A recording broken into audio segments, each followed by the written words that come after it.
बिलमंगल जी को नाभाजी ने श्री कृष्ण कृपा का कोपर कहा। कोपर माने बड़ा बर्तन।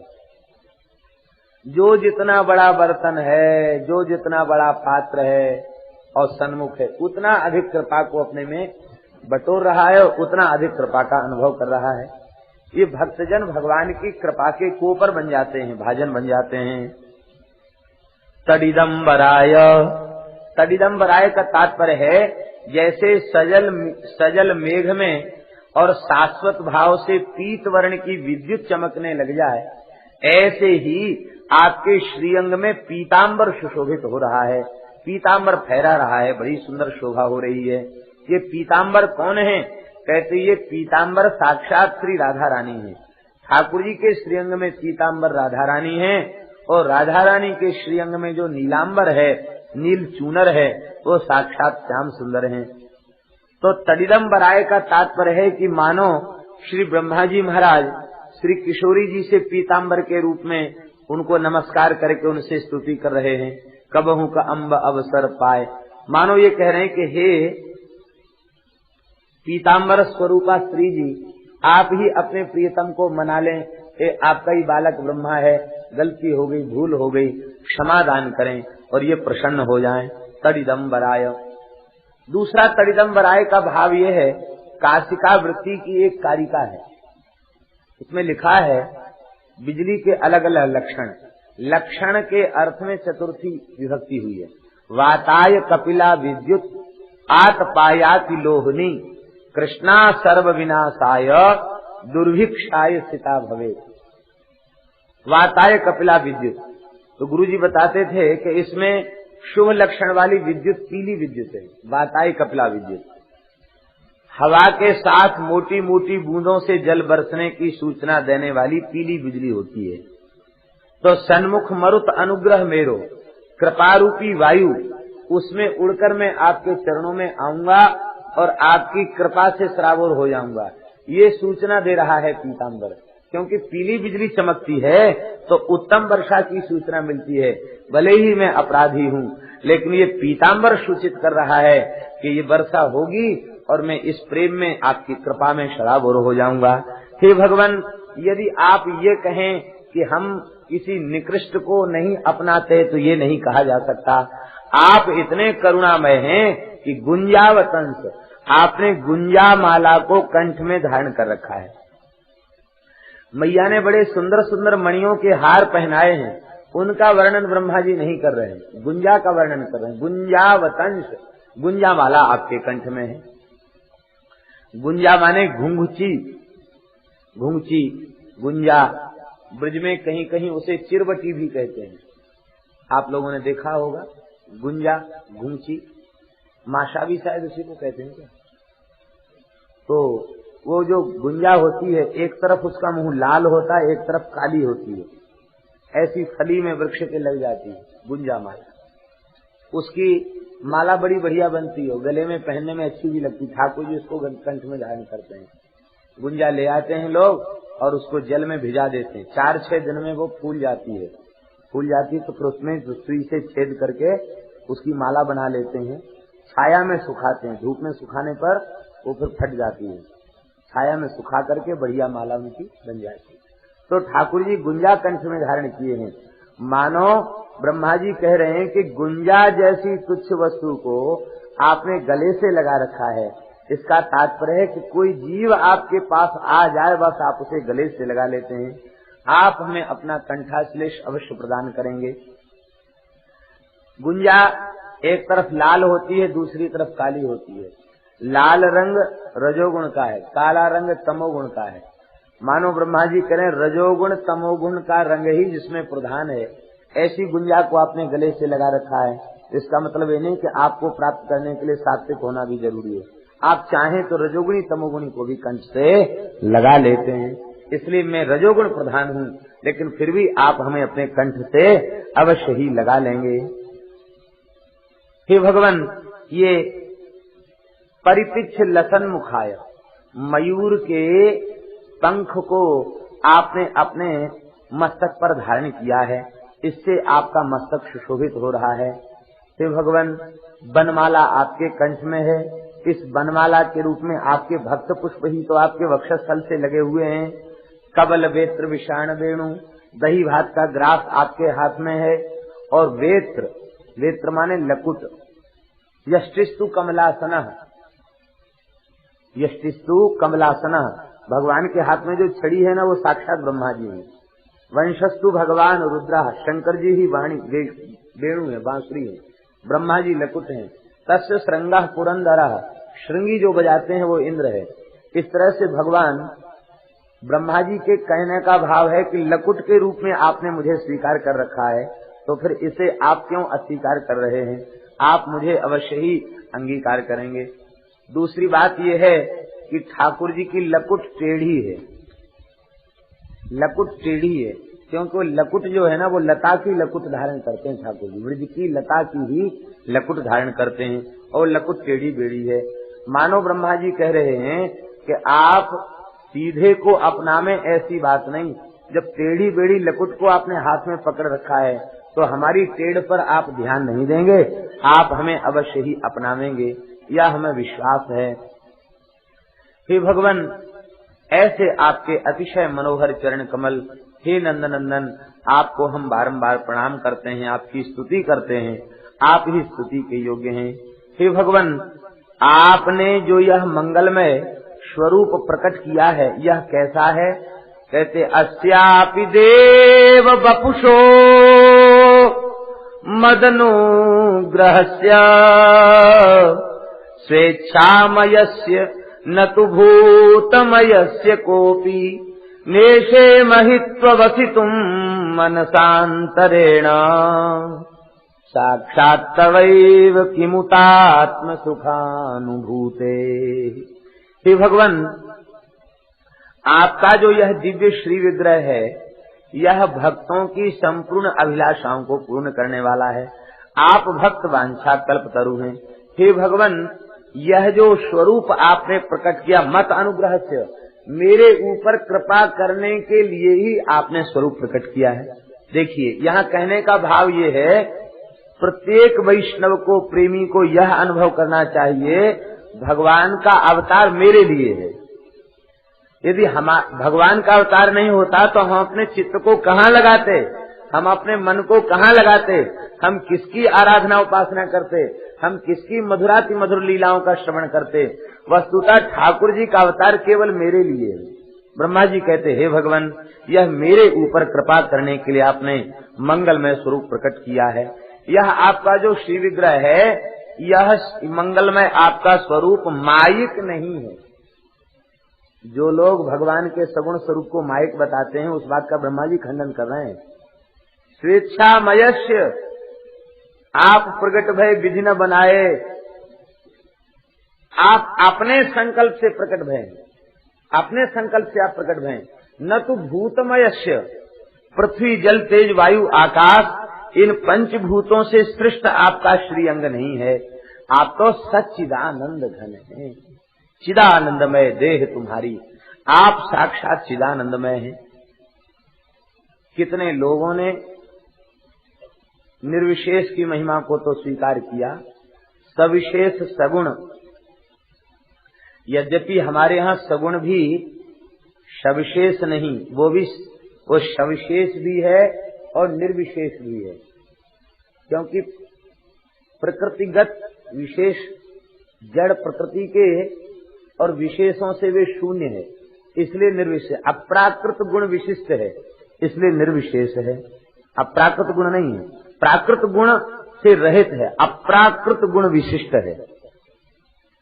भगवान का स्वरूप जो है अप्राकृत गुण विशिष्ट है। लेकिन बहुत से लोगों ने सगुण निर्गुण ये दो भेद करके ऐसा किया कि निर्गुण जो है वो माया से रहित है और सगुण जो है वो मायोपाधिक है।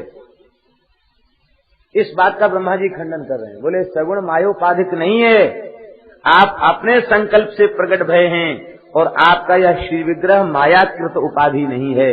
आपने प्रेमियों के ऊपर कृपा करने के लिए ही अपने इस मंगलमय स्वरूप को प्रकट किया है। हे भगवान, ऐसा जो आपका मंगलमय अप्राकृत शुद्ध सत्वमय विशुद्ध जो आपका स्वरूप है, कहते इस स्वरूप की महिमा कोई यम नियम आसन प्राणायाम प्रत्याहार धारणा ध्यान समाधि आदि अष्टांग योग के द्वारा आपके इस मंगलमय स्वरूप को पकड़ सके, ये संभव नहीं है। आपके अनुग्रह से ही आपका यह स्वरूप ध्यान में आ सकता है, जाना जा सकता है, पाया जा सकता है। हे भगवान, आपने कृपा करके यह परम मंगलमय स्वरूप प्रकट किया है। कौन कहता है जो कि यह आपका विग्रह पंचभूतमय है? यह तो आपका दिव्य सच्चिदानंदमय आपका स्वरूप है। हे भगवान, वस्तुतः फिर कौन ऐसा है जो अपने पुरुषार्थ से आपके इस स्वरूप की महिमा को समझ सके?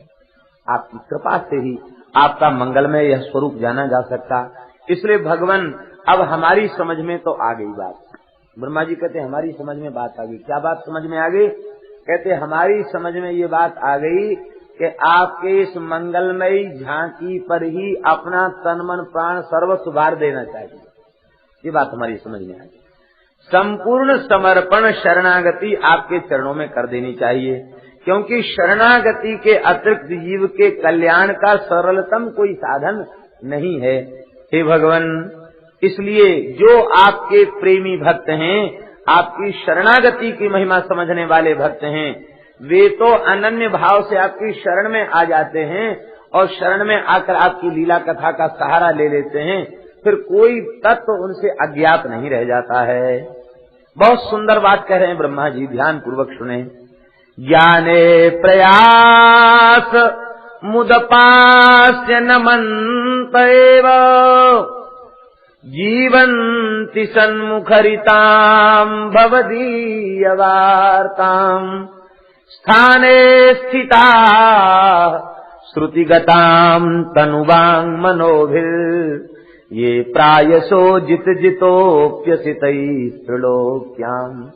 हे भगवान, जो भाग्यशाली भक्त ज्ञान प्राप्ति का अनर्थक प्रयास नहीं करते, हमें तत्व ज्ञान हो जाए, तत्व बोध हो जाए, ऐसी कोशिश में नहीं लगते। क्या करते हैं? अपितु नमन्त एव, केवल आपके चरणों में नमस्कार कर लेते हैं, आपके चरणों में अपना समर्पण कर देते हैं, आपकी शरण में चले जाते हैं। और शरण में चले जाने के बाद क्या करते हैं?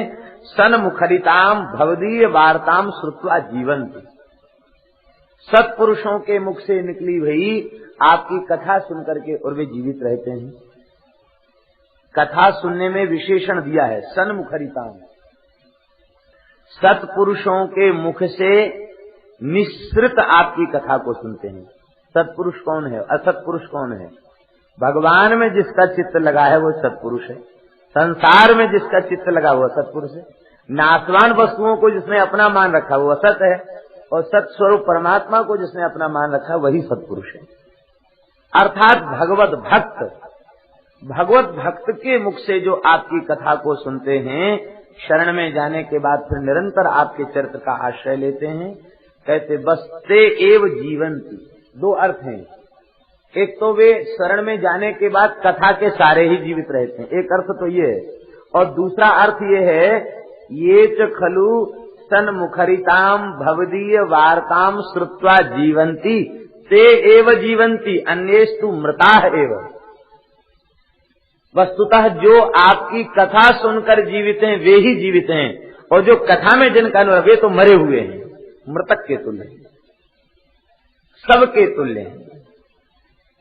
सन्मुखरिताम ये विशेषण भागवत में कई जगह आया है। कथा जहां आई वहां सत्पुरुष के मुख से सुनो ये बात आई।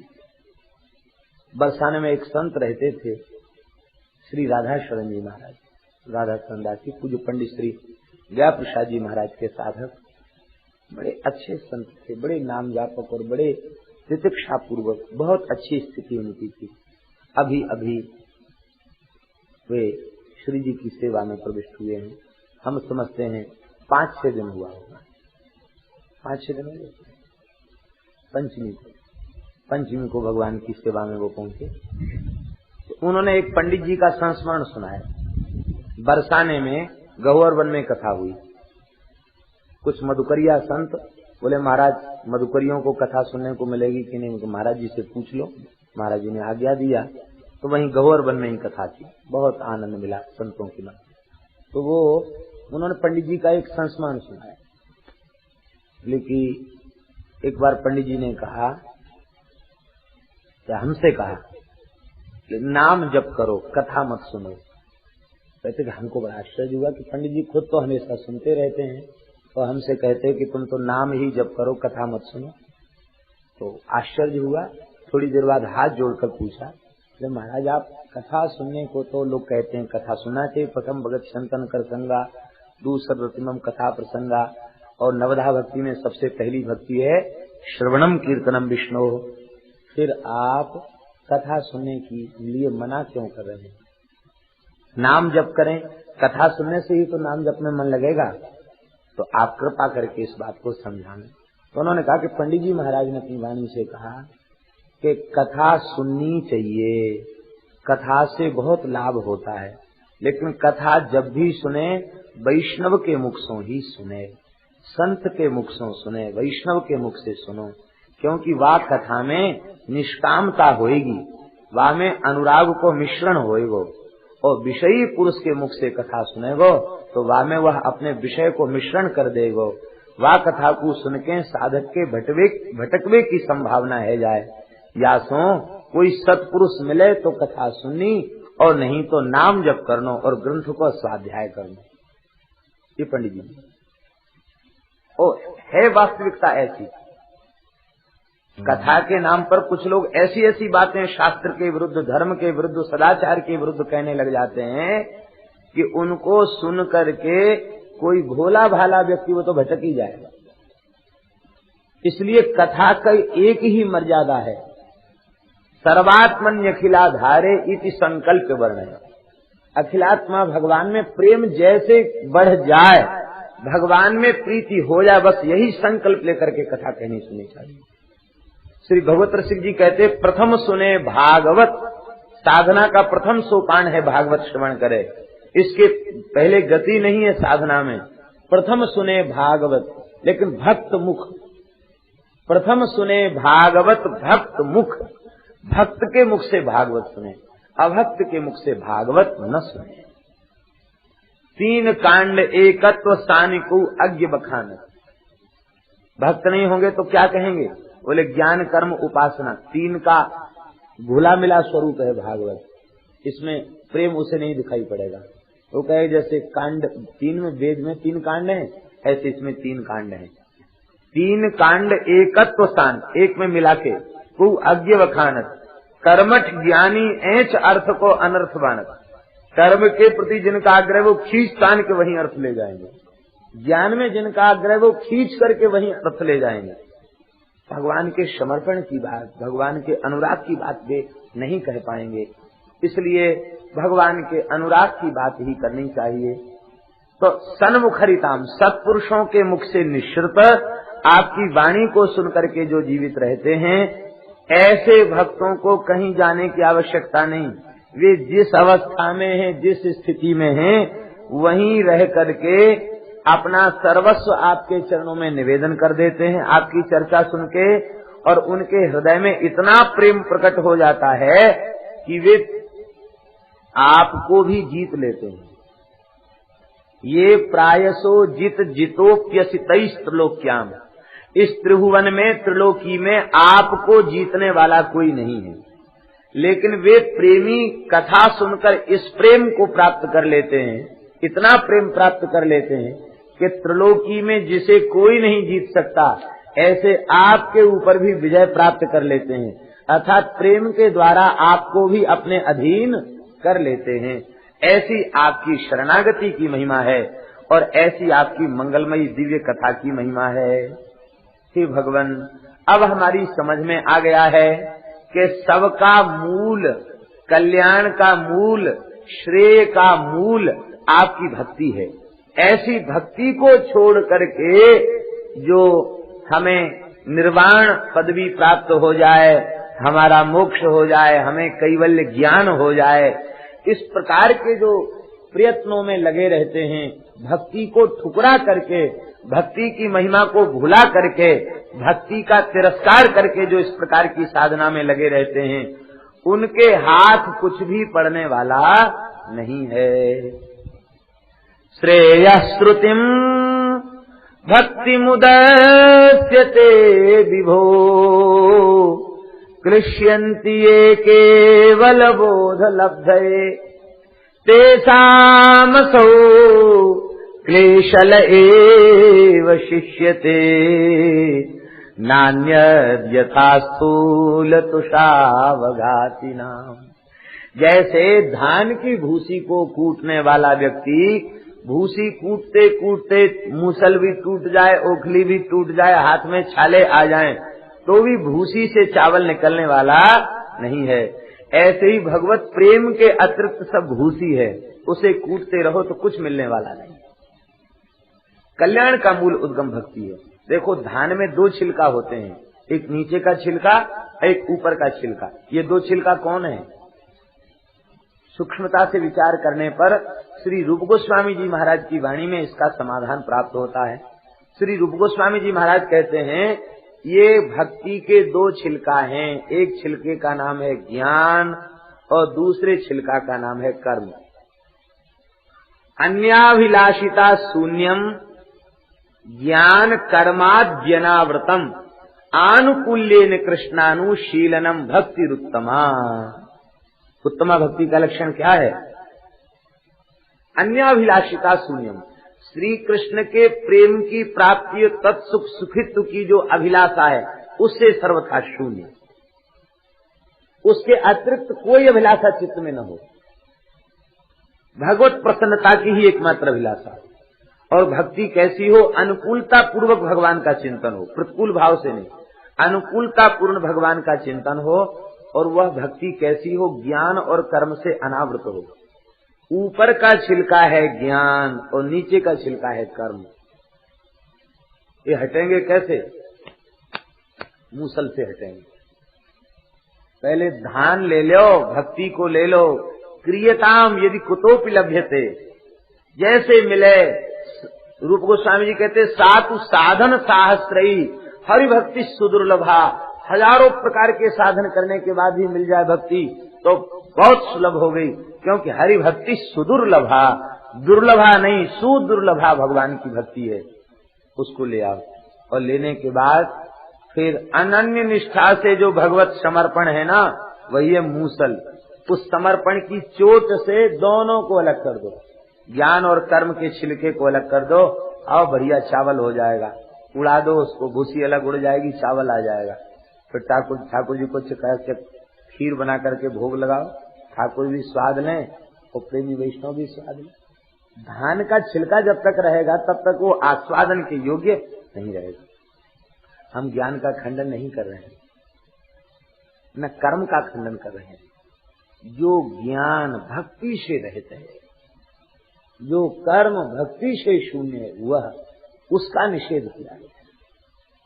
कर्म ही भागवत धर्म बन जाता है जब भगवत प्रसन्नता के लिए भगवत समर्पित वृत्ति से उसका अनुष्ठान किया जाता है और भगवान को समर्पित उसे कर दिया जाता है, तो वह कर्म भी भागवत धर्म बन जाता है।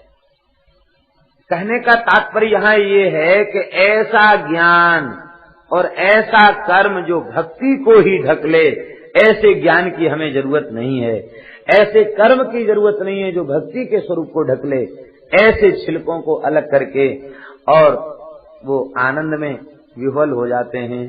और जो भक्ति को छोड़ करके केवल आत्मज्ञान कैवल्य ज्ञान हो जाए, बोध लब्धे यत्नं कुर्वन्ति ते क्लिश्यन्ति, वे कष्ट ही कर रहे हैं, साधन का श्रम ही उनके हाथ पड़ता है। जैसे कोई धान की भूसी कूटने वाला, उसके हाथ भूसी कूटने का श्रम ही पड़ता है, उसे लाभ नहीं मिलता। लाभ की किछु हरि भगति समाना, भक्ति के समान कोई लाभ है क्या? और जब भक्ति को त्याग दिया तो लाभ क्या मिला? लाभ कुछ भी नहीं मिला। और भक्ति के पुत्र हैं ज्ञान वैराग्य। भक्ति प्राप्त हो जाएगी तो ज्ञान वैराग्य अपने आप प्रकट हो जाएगा, प्राप्त हो जाएगा। हे भगवान, आपकी प्राप्ति का अधिकारी कौन है? भगवान की प्रेम रूपी संपत्ति को प्राप्त करने का अधिकारी कौन है? अथवा मुक्ति को प्राप्त करने का अधिकारी कौन है? अथवा आपकी भक्ति को प्राप्त करने का अधिकारी कौन है, अथवा आपको प्राप्त करने का कौन अधिकारी है, ये सब एक ही बात है। श्री ब्रह्मा जी कह रहे हैं तत्तेऽनुकंपाम् सुसमीक्षमाणो भुञ्जान एवात्मकृतं विपाकम् हृद्वाग्वपुर्भिर्विदधन् नमस्ते जीवेतयो मुक्तिपदे सदाय भाग। हे भगवान, जो आपकी अनुकंपा को वर्तमान क्षण में प्रत्यक्ष दर्शन करते रहते हैं, ईक्ष संदर्शने धातु से ईक्षमाण बना और वर्तमान कालिक शांत प्रत्यय हुआ, इसका तात्पर्य वर्तमान काल में कृपा का प्रत्यक्ष दर्शन करते रहते हैं। सुसमीक्षमाण, सु और सम दो उपसर्ग हैं, इसका तात्पर्य अनुकूल से अनुकूल परिस्थिति में और प्रतिकूल से प्रतिकूल परिस्थिति में भी जो आपकी कृपा का प्रत्यक्ष दर्शन करते रहते, इससे बड़ी कृपा और कोई दूसरी नहीं हो सकती है, ऐसा विचार करते रहते हैं। और जो कुछ अपने ऊपर आई हुई विपत्ति है उसको भुंजान एवात्म कृतम विपाकम, आत्म कृतम विपाकम इति मत्वा भुंजानम एव, ये हमारा अपना किया हुआ ही है जिसे हम भोग रहे हैं, ऐसा विचार करते रहते हैं। भुंजान एवात्म कृतम विपाकम, अर्थात उसकी निवृत्ति के लिए भी प्रार्थना नहीं करते, दुख की निवृत्ति के लिए भी प्रार्थना नहीं करते। एक कोई सज्जन पहुंचे और श्री गया प्रसाद जी महाराज से, पंडित जी से पूछा उन्होंने कि कृष्णाय वासुदेवाय हरे परमात्मने प्रणतः क्लेशनाशाय गोविंदाय नमो नमः, इस मंत्र के जप से और क्लेश का नाश होता है, तो आपकी क्या आज्ञा है, मुझे यह करना चाहिए। तो पंडित जी ने पहले तो आनाकानी की, बोले ठीक है जैसा आपका मन हो। जब ज्यादा आग्रह पूछा हम तो आपसे पूछना चाहते हैं, तो पंडित जी ने कहा कि अपने क्लेश नाश के लिए अपने लाला को क्यों परेशान करना, क्लेश के नाश के लिए भी ठाकुर जी को कष्ट क्यों देना। तब क्या करें महाराज, बोले बस कृष्णाय वासुदेवाय देवकी नंदनाय च नंद गोप कुमाराय गोविंदाय नमो नमः, केवल नमस्कार करो, क्लेश नाश की भी प्रार्थना करना ये अपने प्रियतम को कष्ट देना है। हम अपने प्रियतम को कष्ट क्यों दें, ये देखो संतों का भाव कितना ऊंचा हो। भुंजान एवात्म कृतम विपाकम, जो कुछ मिल रहा है ये अपना किया हुआ भोग रहे हैं, ऐसा विचार करके भोगने में अति प्रसन्न रहे। और इतना ही नहीं, भोगते भोगते भी भगवान से प्रार्थना करे, हे प्रभु ये सब हमारे अपने किए हुए हैं, भोग के रूप में भी आप ही कृपा करके पधारे हैं, बस ऐसी कृपा करें कि भोग के स्वरूप में जो आप हमारे पास आए हैं, हम आपकी कृपा का पूरा लाभ ले सकें, स्वाद ले सकें भोग का भी पूरा, ऐसी कृपा करते रहिए और हमें कुछ भी नहीं चाहिए। भुंजान एवात्म कृतम विपाकम हृदवाग्वपुर्भिर्विदधन् नमस्ते, हृदय से, वाणी से, शरीर से आपको आपकी विभूतियों को नमस्कार करते रहते हैं। कहते ऐसे जो भक्त हैं जीवेत यो मुक्ति पदे सदाय भाग। जीवेत का तात्पर्य है एवं प्रकारेण यो स्वकीयम कालक्षेपम कुर्यात्, इस प्रकार से जो अपना कालक्षेप करते हैं, इस पद्धति से जो जीते हैं, जीवित कर इस पद्धति से जो जीते हैं, मुक्ति पदे सदाय भाग, मुक्ति है चरण कमलों में जिनके, मुक्ति ही पदे यस्य असौ मुक्ति पद श्री कृष्ण तस्मिन प्रेम रूप संपत्तौ सदाय भाग, उनकी जो प्रेम रूपी संपत्ति है उसमें उसकी प्राप्ति का अधिकारी हो जाता है। अथवा मुक्ति है चरण कमलों में जिनके, ऐसे मुक्ति पद श्री कृष्ण की प्राप्ति का अधिकारी हो जाता है, अथवा मुक्ति पद के प्राप्त करने का अधिकारी हो जाता है। माने मुक्ति पद के प्राप्त करने का अधिकारी हो जाता है। ये बात इसलिए नहीं कही जा रही है क्योंकि धर्मः प्रोज्झित कयितवोत्र परमो निर्मत्सराणाम सताम। इस श्लोक की टीका में श्रीधर स्वामी जी कह चुके हैं, प्र उपसर्गे नात्र मोक्षाभिसंधिरपि निरस्ता। प्र उपसर्ग दे करके मोक्ष की अभिसंधि को भी निरस्त कर दिया गया, अर्थात मोक्ष की कामना भी जहां नहीं है, ऐसे भागवत धर्म का निरूपण भागवत में हुआ है। ऐसी भक्ति करके केवल मुक्ति की ही चाह रखे, ये ठीक नहीं। मुक्ति है चरण कमलों में जिनके, ऐसे जो श्री कृष्ण हैं, उनकी जो प्रेम रूपी संपत्ति है उसमें वह हकदार बन जाता है, उसका अधिकारी बन जाता है। जितने भगवान के भक्त हैं उन समस्त भक्तों ने भगवान की कृपा का अनुभव किया है। भक्ति हृदय में प्रकट हो गई, इसकी पहचान क्या है? इसकी पहचान यही है कि प्रतिकूल से प्रतिकूल परिस्थिति में भी भगवान की कृपा का दर्शन हो, ये भक्ति की पहचान है। जितने भक्त हुए हैं आज तक और जितने होंगे और आज जितने भक्त हैं, सबका एक ही सिद्धांत है, प्रतिपल कृपा का दर्शन करो। आज देखिए, आज हम लोगों के ऊपर भगवान की कितनी कृपा है। हम मनुष्य बनने लायक थे, ऐसे कर्म थे हमारे, ठाकुर जी ने कृपा करके मनुष्य बना दिया, मनुष्य में भी उत्तम कुल में जन्म दे दिया। फिर भजन के अपने ठाकुर जी ने सत्संग के संस्कार दे दिए, फिर गंगा जी के तट पर बैठने का अवसर दे दिया। ये साक्षात भगवान प्रवाहित हो रहे हैं गंगा जी के रूप में, ये ब्रह्मद्रव है, साक्षात ठाकुर जी विराजमान है, इनका दर्शन दे दिया। तो आज इस क्षण में जो कृपा है, इससे बड़ी कृपा हो सकती है? ऐसे निष्काम महापुरुष, ऐसे विरक्त महापुरुष हम लोगों को प्राप्त हो गए, ये भगवान की सामान्य कृपा है। हे नाथ, हम इसके योग्य नहीं थे।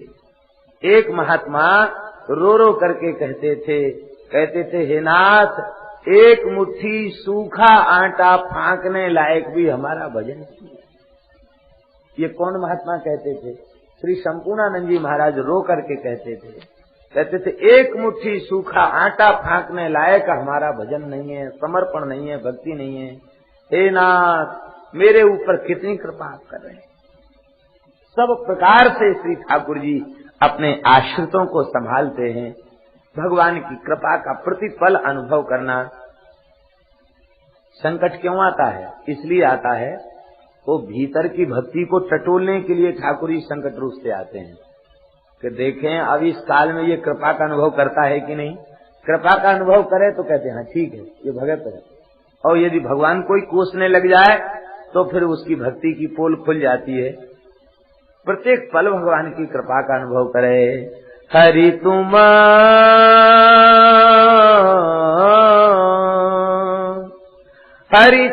बहुत अनुग्रह कीन्हो, साधन धाम विबुध दुर्लभ तन, मोहि कृपा कर दीन्हो। हरि तुम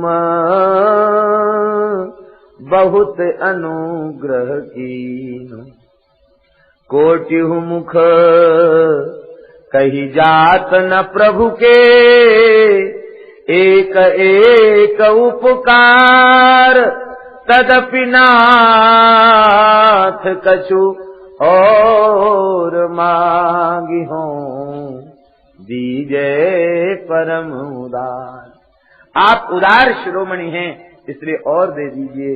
हे नाथ, विषय रूपी जल में हमारा मन रूपी मीन निरंतर डूबा रहता है, अलग नहीं होता। आप कृपा करके अपने चरण कमल में चिन्हित अंकुश चिन्ह से हमके हमारे मन रूपी मीन को फंसा करके अपने चरणों में बुला लीजिए, हमारे दुख को दूर कर दीजिए। हे भगवान, यही विधि वेधि हरो मेरो दुख, कौतुक राम तिहारो। हरि तुम बहुत अनुग्रह की। आप कृपा करने वाले हैं, आप दीनों पर दया करने वाले हैं, यह सुनकर ही हमारा मन आपकी ओर बढ़ा है। अब भगवान, कहीं ऐसा न हो कि हमारे भीतर तो पहले से अविश्वास भरा हुआ है, आपने कोई कंजूसी कर दी तो फिर हमारा मन हट जाए। इसलिए आप ही हमारे चित्त को पकड़ लीजिए, हम आपको नहीं पकड़ सके। आप हमारी बुद्धि को, हमारे मन को, हमारे चित्त को आप पकड़ लीजिए। श्री मलुकदास जी महाराज कहते हैं, दीन दयाल सुनी जब ते, दीन दयाल सुनी जब ते, तब ते मन में कछु ऐसी बसी है। दीन दयाल सुनी जब ते, तब ते मन में कछु ऐसी बसी है। तेरो कहा ये के जाऊं कहाँ, तेरो कहा ये के जाऊं कहाँ, अब तेरे ही नाम की फेंट कसी है। तेरो ही आसरो एक मलूक को, तेरे समान न दूजो जसी है। ऐ हो मुरारी पुकार कहूं, या मैं मेरी हंसी नाए तेरी हंसी है। क्यों? यदि आपने हमारी ओर ध्यान नहीं दिया तो संसार कहेगा कि देखो उनका भगत, उसकी क्या दशा हो रही। घनश्याम तुम्हारे मिलने को जीवन की बाजी लगा चुके, घनश्याम तुम्हारे मिलने को जीवन की बाजी लगा चुके। तुम मानो या न हमें मानो, हम तुमको अपना बना चुके। तुम मानो या न हमें मानो, हम तुमको अपना बना चुके। यदि दुर्गति प्रभु मेरी होगी, अपकीरति भी तेरी होगी। यदि दुर्गति प्रभु मेरी होगी, अपकीरति भी तेरी होगी। हम नंद सुवन गोपाल के हैं, हम नंद सुवन गोपाल के हैं, यह बात जगत को बता चुके। तुम मानो या न हमें मानो, हम तुमको अपना बना चुके। हे नाथ, आप हमारे अपने हैं। श्री वल्लभाचार्य जी ने तो यहाँ तक कहा है, वे कहते हैं कि हे प्रभु, आपने हमें अपना कर बड़ी कृपा की, अब ठुकरा दें तो हम आपकी शिकायत नहीं कर सकते। क्यों? हम तो चांडाल कन्या के समान। कोई राजा किसी चांडाल कन्या का वर्णन कर ले तो क्या वह चांडाल कन्या अपने में अभिमान रखेगी क्या? मैं इस राजा की योग्य नहीं थी, लेकिन इस राजा ने मेरी नीचता का विचार छोड़ करके मेरा वर्णन कर लिया। वह अभिमान नहीं करेगी, वह दीनता में गड़ी रहेगी।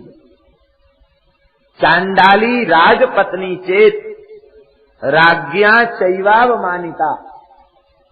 चांडाल की कन्या राजपत्नी बन जाए और फिर राजा की चुगली होने लग जाए, लोग कहने लग जाएं, अरे राजा तो बड़ा बड़ा पतित है, देखो इसको चांडाल कन्या मिली रानी बनाने के लिए, अरे ये तो बड़ा विषयी है, बड़ा भोगी है। ऐसी निंदा राजा की होने लग गई। राजा के कान में बात पड़ी तो राजा ने उसको निकाल दिया। तो वल्लभाचार्य जी कहते हैं कि हम चांडाल कन्या के समान हैं, आपने स्वीकार कर लिया, और इसके बाद भी यदि हम भटक गए, छिटक गए, आपने हमको अलग कर दिया किसी के बहकावे में आकर के, ये पतित है, नीच है, तुम्हारे लायक नहीं है, आपने अलग कर दिया, तो का क्षतिर भवे, हमारी क्या क्षति होगी?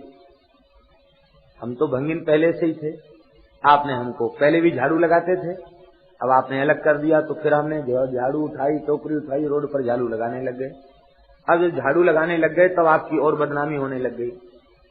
पहले कम बदनामी थी, पतित को अपनाया था, कम बदनामी थी, अब त्याग कर दिया तो ज्यादा बदनामी होगी। लोग कहने लगे कि देखो तो सही, राजा बड़ा दुष्ट है, इसमें दया का नाम निशान नहीं है। पहले तो उस बेचारी को रानी बनाया, अब धक्का देकर बाहर निकाल दिया, अब बेचारी हाथ में झाड़ू लेके, टोकरी लेके गंदगी बटोरती हुई घूम रही है। तो महाराज उस समय वह राजा क्या करेगा? ठाकुर जी से पूछते हैं, उस समय वह राजा क्या करेगा? बोले राजा यदि बुद्धिमान होगा तो यही करेगा, उस चांडाली को बुला के कहेगा कि देखो ऐसा है, हमने तुमको एक बार तो अपना लिया ना, तो सदा के लिए अपना लिया है, अब तुम झाड़ू लेके मत घूमो, गंदगी मत बटोरो। क्या? लेकिन तुम्हारे लिए एक बढ़िया दिव्य महल हम बनवाए देते हैं, वो तुम्हारे पास हम खुद आ जाए करेंगे, वहीं तुम रहो और मौज से महल में रहो, मस्त रहो, और बस तुम इतना समझती रहो, भले ही हम तुमसे दूर हैं लेकिन तुम हमारी हो। बस ये सुन करके वह चांडालिन आह्लादित हो जाती है, मस्त मौज से रहती है।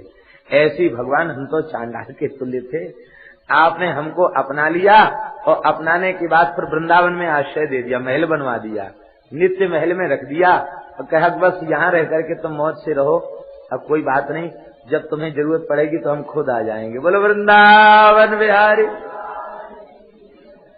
भक्त का सत्कार होने पर वो उसे अभिमान नहीं होता। क्यों? हम तो पतिता धम थे, इस योग्य हम नहीं थे। सत्कार हो रहा है, ये भगवान की करुणा है। तिरस्कार होता है तो वो सोचता हम तो पतित पहले ही से थे, हमारा तिरस्कार क्या हुआ, हमारे तिरस्कार की क्या महिमा। इस प्रकार से भक्त निरंतर भगवान के चरणों में रह करके अनुकूल प्रतिकूल परिस्थिति में भी भगवान की कृपा का अनुभव करता रहता है, दर्शन करता रहता है। ऐसा भक्त आपके चरण कमलों की प्राप्ति का अधिकारी हो जाता है। हे भगवान, हमें यह पक्का विश्वास है कि आप जीवगत दोषों का ध्यान नहीं देंगे, देते ही नहीं आप। क्यों? कहते कि ये सारा ब्रह्मांड आपका उदर है और सब जीव आपके ही पेट में हैं। जो कुछ कर रहे हैं, अच्छा बुरा, भला बुरा, पाप पुण्य, सब आपके ही पेट में कर रहे हैं, आपके पेट के जीव हैं, इसलिए आप इनको क्षमा ही करेंगे, इनके ऊपर कृपा ही करेंगे। उत्क्षेपणं गर्भगतस्य पादयोः किं कल्पते मातुरधोक्ष जागसे किमस्ति नास्ति व्यपदेश भूषितम् तवास्ति कुक्षे कियदप्यनन्तः।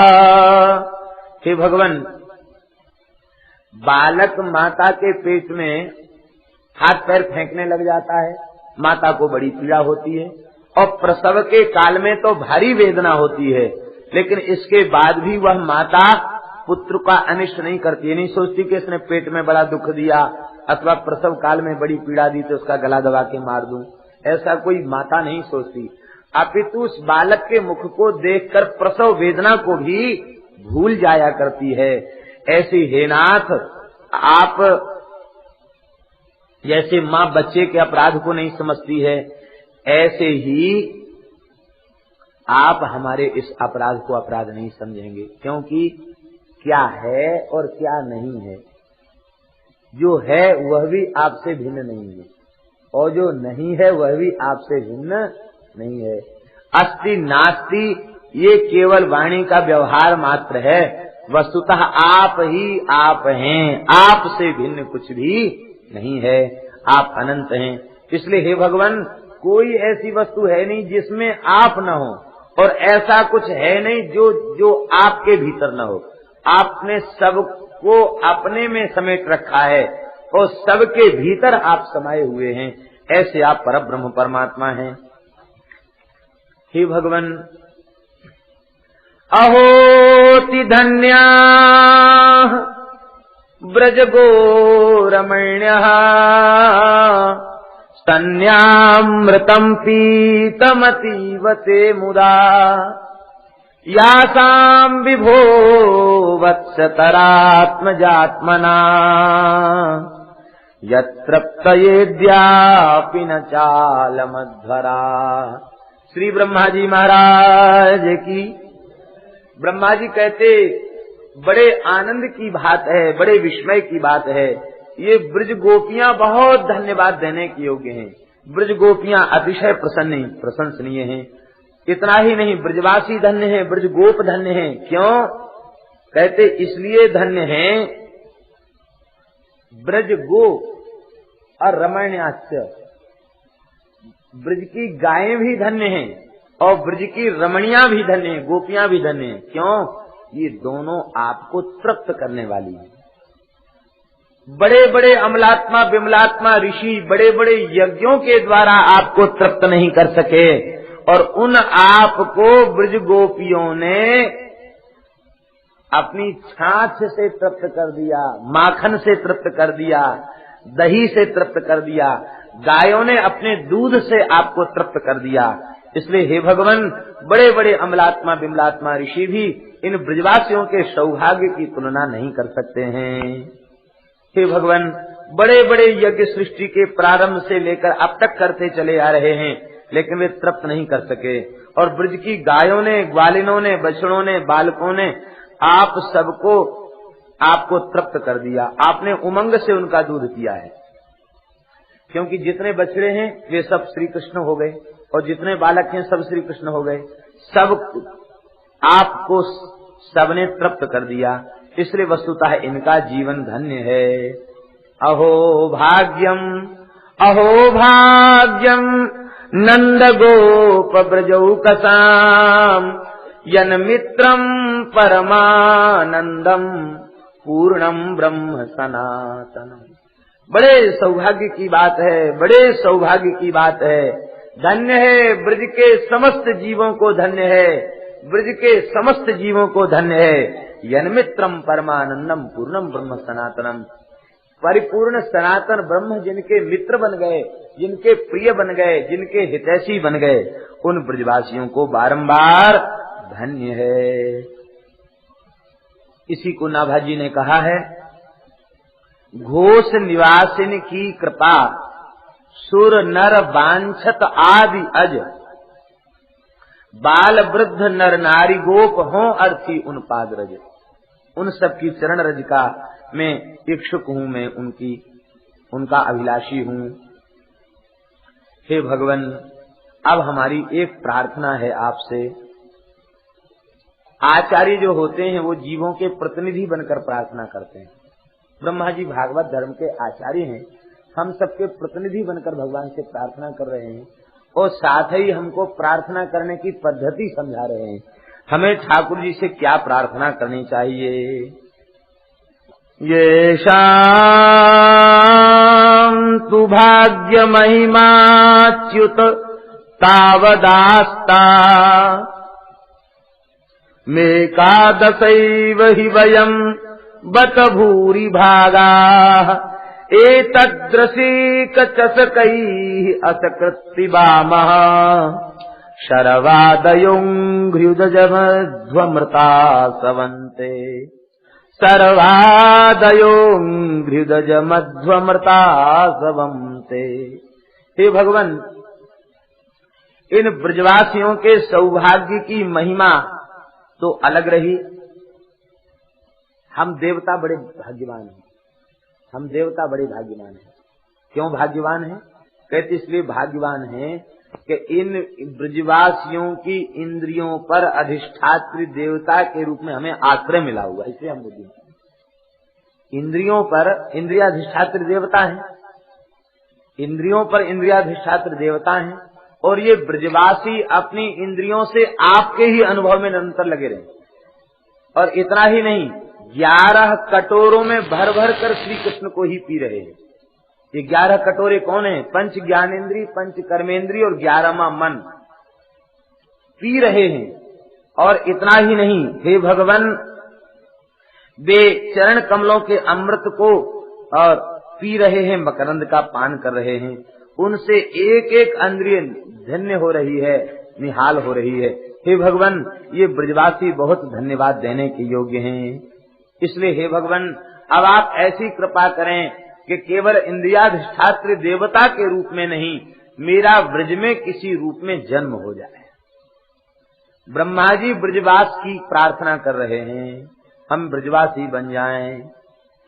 तद्भूरि भाग्यमिह जन्म किमप्यटव्याम् यद गोकुलेऽपि कतमाङ्घ्रिरजोऽभिषेकम् यज्जीवितुम् तु निखिलम् भगवान् मुकुन्दः त्वद्यापि यत्पदरजः श्रुतिमृग्यमेव। हे भगवान, यदि ब्रजवास करने में, बैठ जाए माता जी, बैठ जाए, बैठ जाए। बैठ जाएं माता जी, कोई बात नहीं, बड़े बैठ। श्री वृंदावन बिहारी लाल की, विराज जाए। तद भूरि भाग्य में जन्म किमप्यटव्याम यद गोकुलेपि कतमांग्रि रजोभिषेकम यद जीवितम तु निखिलम भगवान मुकुंदा त्वद्याप यत पद रजस श्रुति मृग्यमेव। इस ब्रज में यदि गोप गोपी के रूप में, ग्वाल वाल के रूप में हमारे जन्म का सौभाग्य न हो तो कोई बात नहीं, किसी भी योनि में जन्म हो जाए, कीट पतंगे के रूप में जन्म हो जाए, मान लो किसी चेतन की योनि में जाने का सौभाग्य न हो तो हम लता पता बन जाएं, पत्थर बन जाएं, मिट्टी बन जाएं यहाँ की। क्योंकि हे भगवान, जब हमें ब्रजवास प्राप्त हो जाएगा तो किसी न किसी प्रेमी की चरण धूल हमारे ऊपर अपने आप पड़ जाएगी। ये ब्रज प्रेमियों का धाम है, चरण धूल हमारे ऊपर पड़ जाएगी। क्योंकि यद जीवितिम तु निखिलम भगवान मुकुंद, हे मुकुंद, इन ब्रजवासियों के जीवन धन प्राण धन आप ही हैं, और ऐसे ब्रजवासियों की चरण धूल भी मुझे प्राप्त हो जाए तो मैं कृतकृत्य हो जाऊंगा। आपकी चरण धूल की खोज तो आज भी वेद की ऋचाओं को बनी भई है। इससे ध्वनि क्या निकल रही है? इससे ध्वनि ये निकल रही है कि जब वेद की ऋचाएं खोज रही तो उन्हें खोजने दो, हमें उसकी भी अपेक्षा नहीं, हमें तो प्रेमियों की चरण धूल मिल जाए।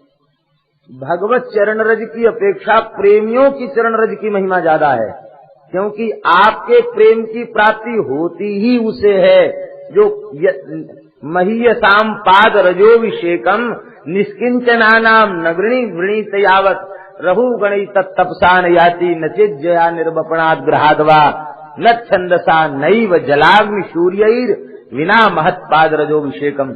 इसलिए हे भगवान, आपकी चरणरज वेद की चाहे खोज रही है, उनको खोजने दो, हमें तो ब्रजवासियों की चरण धूल मिल जाए, बस उन निष्किंचनों की चरण धूल मिल जाएगी तो आपका दिव्य प्रेम हमें प्राप्त हो जाएगा। इस निष्किंचनों की चरण धूल से भगवान भी प्रेम करते हैं, इसलिए तो रज में खेलते हैं। एक बाई थी, उनका नाम था श्री गुंजा मालिनी, अपने ठाकुर जी की सेवा करती बाल भाव से। बालक आते वहां खेल कूद करते।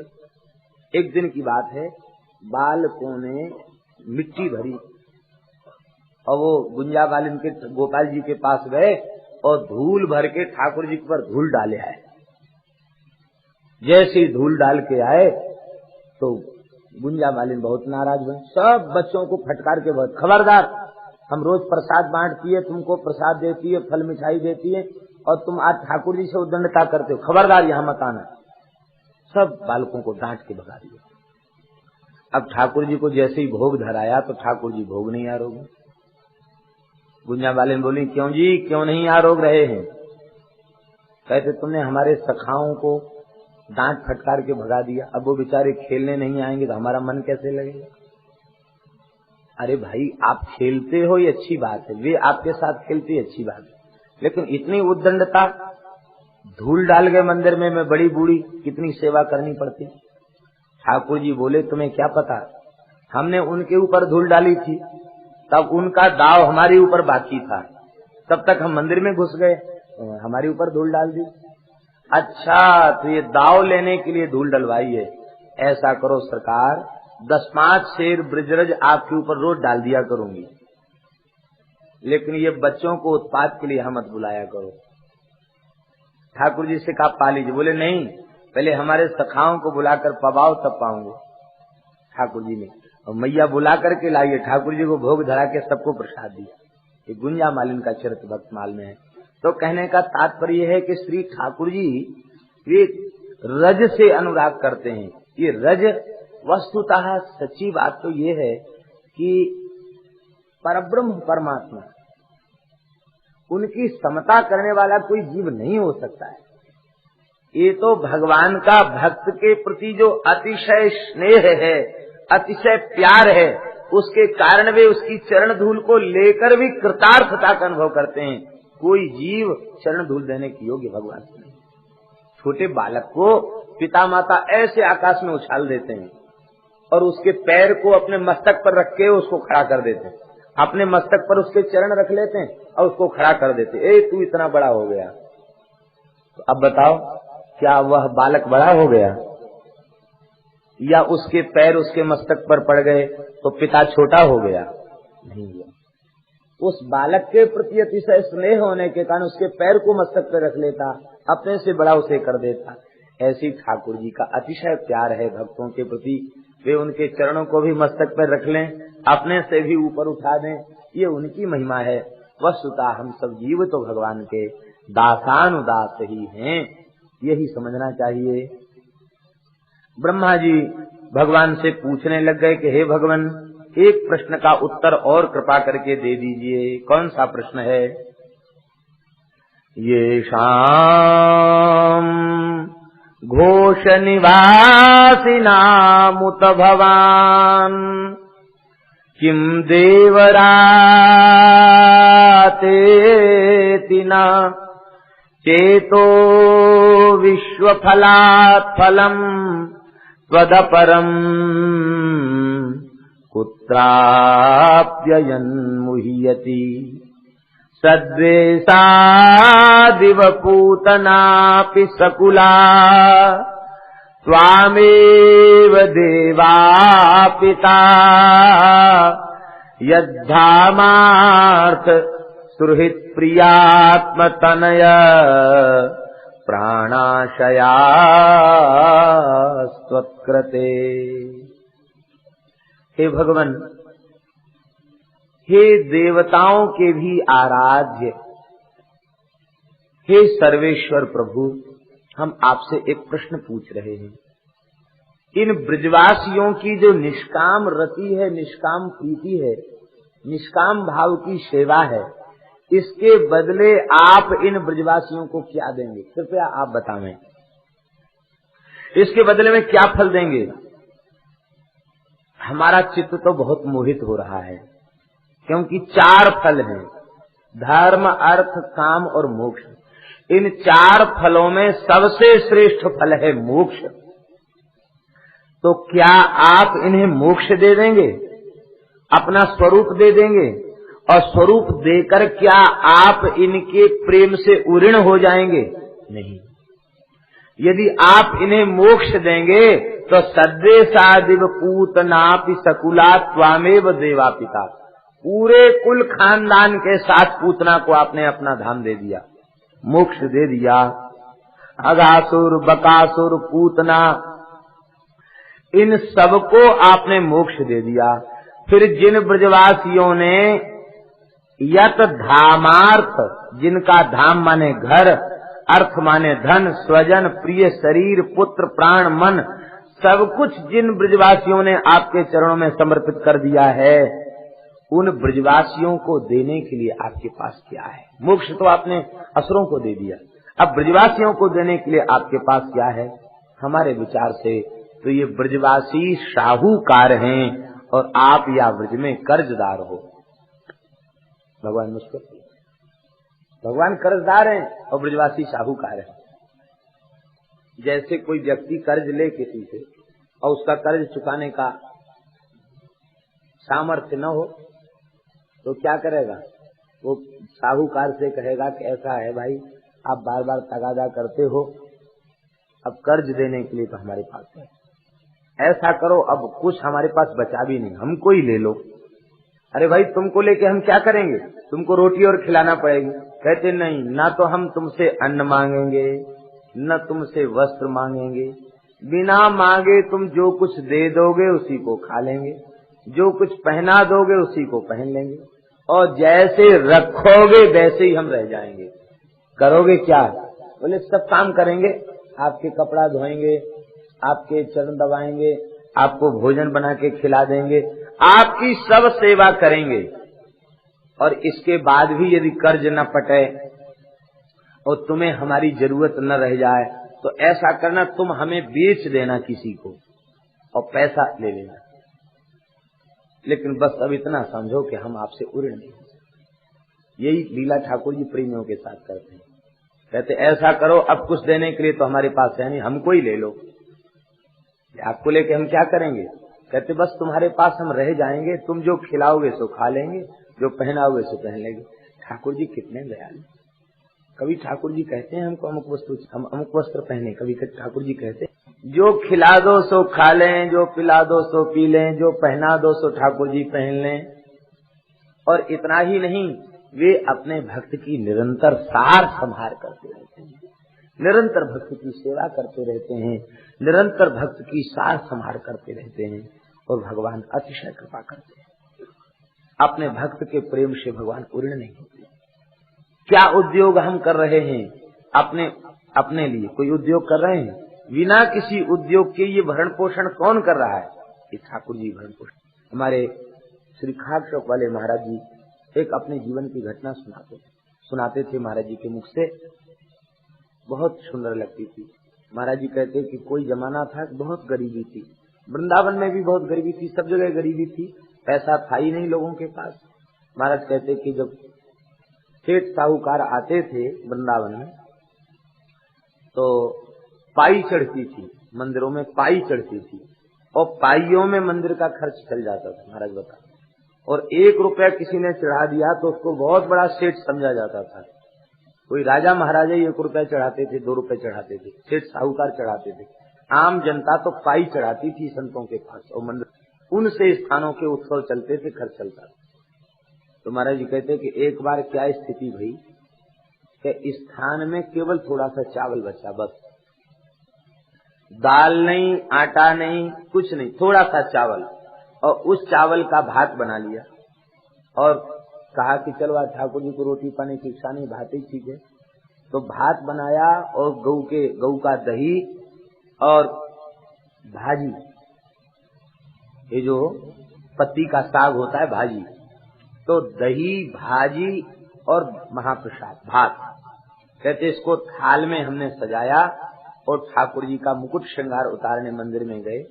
तो मुकुट उतारते उतारते हम कहने लगे ठाकुर जी से मन ही मन, देखो प्रभु, हम तो आपका भजन छोड़ के मांगने जाएंगे नहीं, हम तो अयाचित वृत्ति से ही यहीं रहेंगे। आज चावल था सो आपको भोग लगा दिया, और कल से अब अन्य स्थान में नहीं है, मिलेगा कहीं है नहीं, मांगने हम जाएंगे नहीं, चिट्ठी किसी को लिखेंगे नहीं, 1 रुपया जीवन में किसी से मांगेंगे नहीं, ये हमारा निर्णय है।